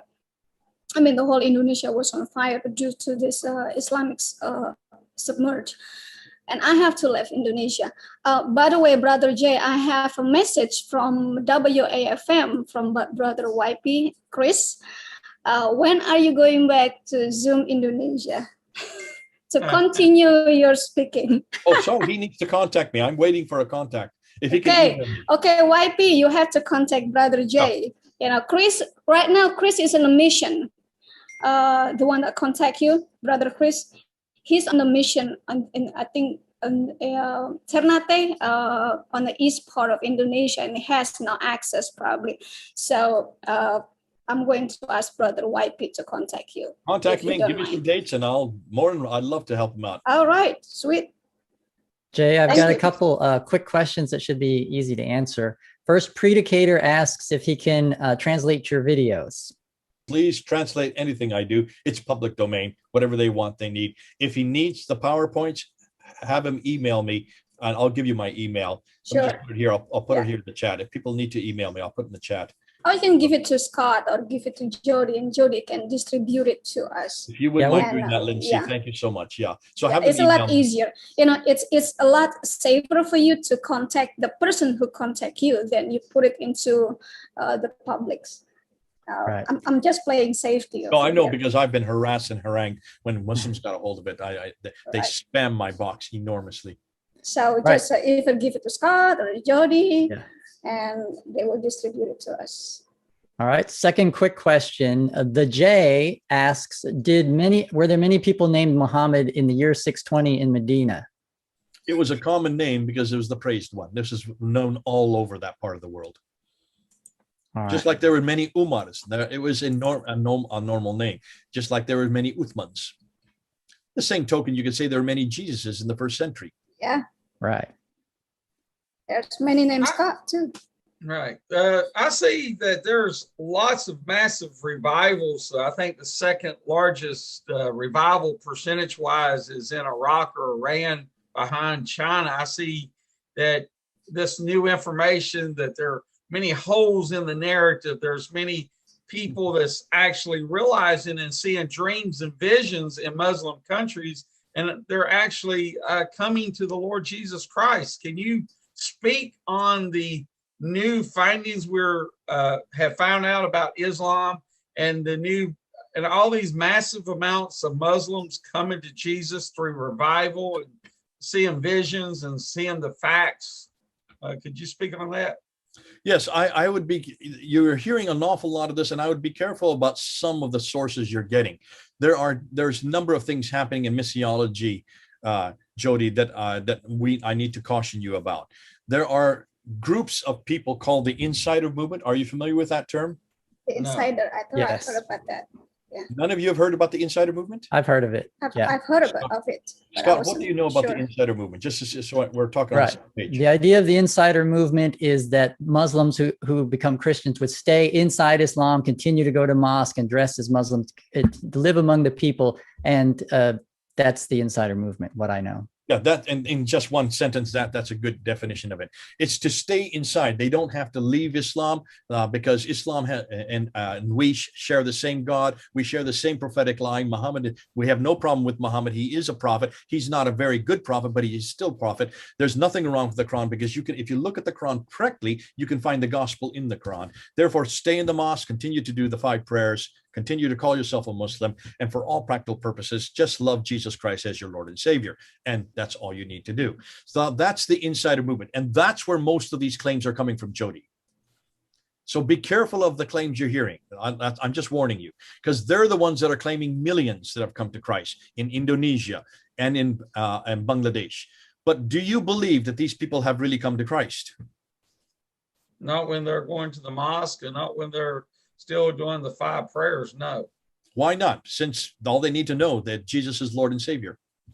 Well, they need to know more than that. They need to not serve other gods as well. That's one of the commandments that thou They shalt would have say no- they serve the same God we serve. Allah and Yahweh are the same God. Well, you ask the scholars in Islam's and the scholars in Christianity, and they would both disagree with that statement that there's not the same God. Actually, the scholars would agree with that. Most scholars do believe that the Abrahamic faiths have the same God. Oh. Abraham was, whether you call it Allah, that's just the Arabic name for God, or you call it Yahweh, that's just the Hebrew name for God. It's the same God. How do you defend that? Ooh, I would just go with a lot of the, probably get together the sources of Islam and the sources of Christianity that would actually dispute that. I can go much quicker. Let me show you how I do it. When anybody comes up to me and say we share the same God, I go up to them and I shake their hands. Oh, yes. God bless you. I heard this. You said, Okay, let me hear you do it. You said, well, praise God. I'm glad you can eat pork now. I'm glad you can worship No. and drink a bottle of wine. No. I don't say that. I don't know where you got that from. That's not me. Okay. I love pork, I love wine, but I don't say that because that will just destroy. This is what I do. I shake their hands and I say, I'm so glad you have finally admitted that Allah is God the Father, God the Son, God the Holy Spirit. I'm so glad that you have finally admitted that Allah entered time and space, was walking and talking in the cool of the day with Adam and Eve. I'm so glad after 1400 years, you're the first Muslim that has finally admitted that Allah died on the cross and rose again. And I'm so glad that you have finally admitted, and we've been asking you for years, that Allah is the Son of God.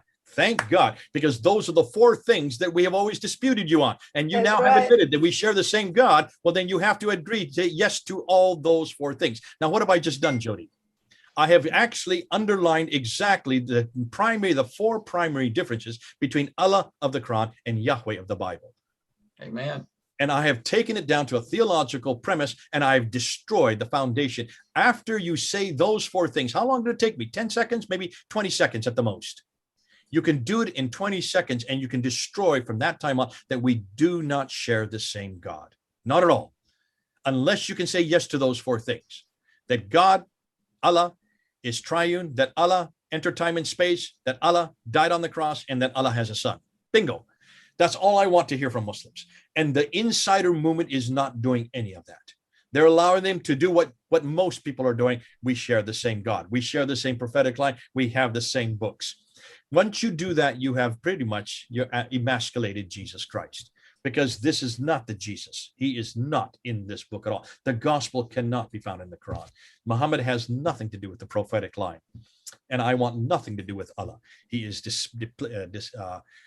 deceitful, duplicitous, and in every case, he is not the God I see in this Bible. And that's why, please, if you get that wrong, everything else gets wrong. Okay? Okay, what books would you, besides the one you've already mentioned, are there any other books that people that wants to learn more about this, or people that wants to be more effective of witnesses?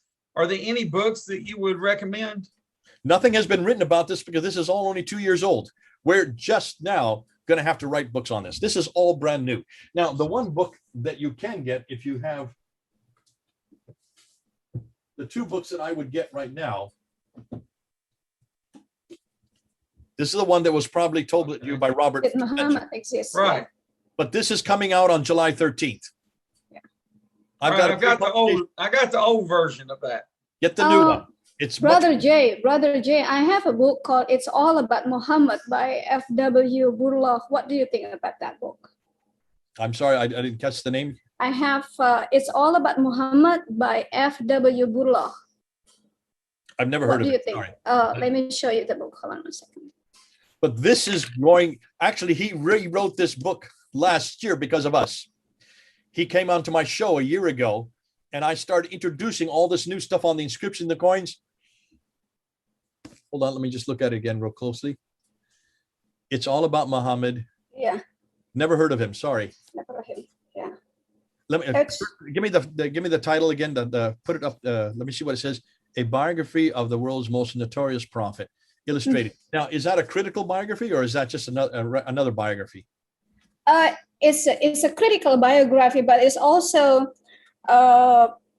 it's a proving that why is he become a prophet, and all of those like miracles since he was a baby, or a proof that he married Khadija. So it's kind of mixed. Okay, it seems to me that he's just using the Islamic traditions. Why does he waste his time on the Islamic traditions? Right. I would suggest you do what Robert Spencer has done. This guy has done away with the Islamic traditions. Say, what do we know from the 7th century? He's basically doing what I just did, but he doesn't have all the newest material because this was written in November. And already it's out of date. And I said that to him. I said, you haven't talked about the inscriptions. You haven't gone about the coins. You haven't talked about some of the most devastating material that's coming out of Jerusalem. That's all stuff that's going to be coming out next week. So even as you buy these books, they're already out of date. The one that is probably the tome that almost all of us use, is like an encyclopedia, is this book right here. Cannot see. Hopefully we can figure out which one. Seeing Islam. Seeing Islam as Others See It. Let me just open up the title page. Maybe that's better. Seeing Islam as Others See It by Dr. Robert Hoyland. Okay, I can see it. Okay. You can get this in PDF, by the way. You don't have to buy it. You can get it in PDF. Okay, cool. Now, this do you have the PDF that you can share with us? You can email me, and I'll Jody, if you email me, or okay, Scott, or Lindsay, that's your job again. I'll send it to you. I don't have the access to you. I have YP. YP have the access to you. Whoever, just have one person email, but don't all of you email me. Just one of you email me. I'll send it, and then you can pass Scott. it to everybody else. Brother Jay, would you do me a big? Let me just tell you why this is important. This book is the one that goes to everything that was written in the 7th century, and he basically takes it. He reads and writes 18 languages. He takes all of it, and then he puts it into English so we can read it. That's why this is such a devastating. Awesome. Well, I want to know when you're going to write your book so I can buy it. It's coming out. I'm in the process of writing it now, and You know, one of the things I do, Jody, if you just look at every one of my Fander films, I'm putting up about a film right now about every other day, a new film. And it's all brand new material. And we're getting, almost all of them are going over 10,000 views. Many of them, like the one yesterday, has already over 21,000 views. We're getting so many. But at the bottom of every of those films is a description box. In the description box, I do a summary of everything I've had in that video. There's the summary. Now I'm pulling all those summaries together and writing a book out of it, because the thing you can't do in the description box, you can't put footnotes, you can't put bibliographical material, you can't put quotations. So that's all going to be coming in the book. So that's being put together as we speak. All right, our brother Adam Seeker has a question or comment. This is going to have to be the last one. It's time to wrap things up. So Adam, what do you have to say? Yes, one of the major problems that Jay raised, the insider movement, that's happening a lot in Pakistan. It's so devastating that in Pakistan, now it's like a kind of a Christian cult / sect, whatever you may like to call it, which believes that even though Jesus is Lord, yet Muhammad is a prophet. And that's the movement that we have to destroy. And I fully agree with Jay on that. And we have to do more on this one for sure. Adam, thanks for that. And I would just say, one of the questions I always ask insiders, you can call him Lord and Savior, but then Muslims would say Jesus is Lord too. If Lord means he is an authority and a prophetic line. Savior, well, that's the function of every prophet. What I want to hear you say is Jesus Allah? Exactly. None of the insiders are willing to say that. And they are not willing to say that Jesus is part of the Trinity. They will not be Trinitarian. So how can you say that they understand Jesus as Lord and Savior, and who then died on the cross? And what was the purpose if he wasn't God? Bingo. I mean, that goes right to the heart of everything we believe. If we do not believe that was God that was dying on the cross, then how can we say we're still damned? How can we say that we're saved? So even the salvation that they're talking about is not the salvation I know in the Bible. Absolutely. That will be another homework for Adam. Oh yes, I'm gonna do some videos on this kind of a twist. Thank you Awesome. for awesome video. By the way, I have requested you to come on my channel as well, if possibly you could. Email me. That I'll would come be on great. your channel. I'd love to. Thank you. Are you in Pakistan? No, I'm out of Pakistan right now.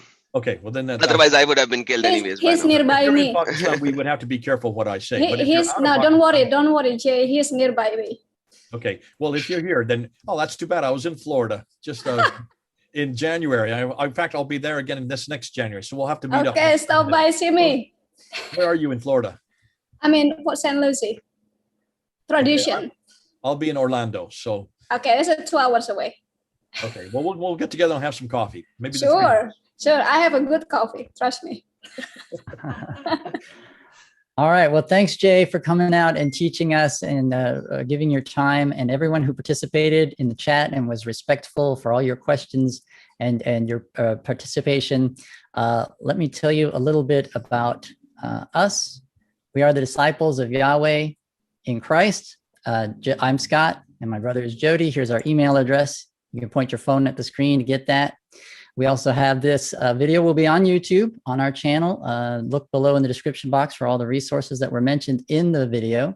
And we have other videos like Robert Spencer was on our show last week or a couple weeks back. We have a Facebook page we just started. Come on out to our Facebook page and you can continue these interactions. We can, we also post upcoming events.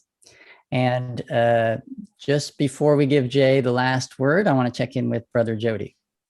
Yeah, just please subscribe to our channel. Please like our videos, and please share our videos. And so we can get even better and better speakers. Can't get much better than Jay. I think he's top gun. So we really do appreciate him joining us, sacrificing his valuable time.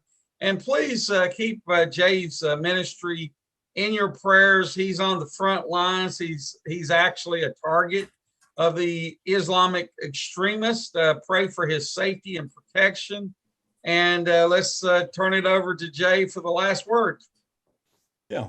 Well, thank you. I think these are the kind of shows that I think need to get out there. People need to You need to bring as many of people who are like me. You need to bring Al-Fadi in, bring David Wood if you can get him, Sam Shamoon, get Hatun Tasher. She'd love to talk to you. I've actually wanted to get her. I don't have no contact. Maybe I can email you. Email me and I'll give you the contact, because you need to start, you need to make sure you're getting all the major players. And these are the major players. I'm glad you got Robert Spencer. He is one of the best ones for getting it down and writing it on paper. Right. But I think what Jody, you can contact YP for all of the contacts. you can Okay, email me and you can get those. But I think in conclusion, what you've seen and what we're finding out, I've been working in this kind of world, the historical critique. We call it the historical critique since 1995. So 26 years I've been working on this, but I've never seen the material that we're getting now. When the Patricia Crones and the Michael Cooks and the John Wansboroughs, these are all the scholars who've gone ahead of us. When they were working on this kind of material, they only had 1 or 2 people to help them out. They didn't have the internet. Today, I have about 20 to 30 people. In fact, that phone you kept on hearing that was interrupting was one of my researchers. I have so many researchers helping me out, and we have immediate access because of the internet. We are getting so much new material. It's almost hard to keep up with it. I could almost put up a video a day, but I've got so many other responsibilities. I can't do that. But everything we're putting up is brand new. We're not everything we're putting up, if you can see, almost everything we're putting up, no one has put up before. That shows that there's an enormous amount of new research yet to uncover. And as I say, the more we scratch, the more we find. The more we find, the more we shine. The more we shine, the more they whine. Oh, how sublime. That the fact that we're able to unpack so much and so many artifacts, murals, tablets, stelas, artifacts such as buildings, rock inscriptions, coins, and then, of course, the manuscripts. The more that we look at them, the more that we're coming up with not only the evidence that Islam did not exist at the time of Prophet Muhammad, was not introduced by a man named Muhammad, had nothing to do with Muhammad of the 9th and 10th century. What we now know is that this was a Christian sect that started ameliorating and started to be formed as to give the Arabs their identity. And the Arabs wanted their distinct identity from the line of Ishmael because they didn't have a scripture like the Jews and the Christians had. They didn't have a prophetic line like the Jews and the Christians had. So how are you going to get your own prophetic line? How are you going to get your own revelation? You're going to have to create that prophetic line, and you're going to have to create that book. Once they got the book and the man, they need the place. Once they had the place, Islam then formed. That we're now seeing that happened not over a 22-year period, like Muslims like to tell us. It happened over 200 to 300 years. Isn't that how all religions that are man-made start? That's all we have to say today. It looks like we have an awful lot yet to unpack. The next time I come on, I'll have even more new material to introduce to you. God bless you. It's been God great bless to be you. with you for this Thank hour you. and a half.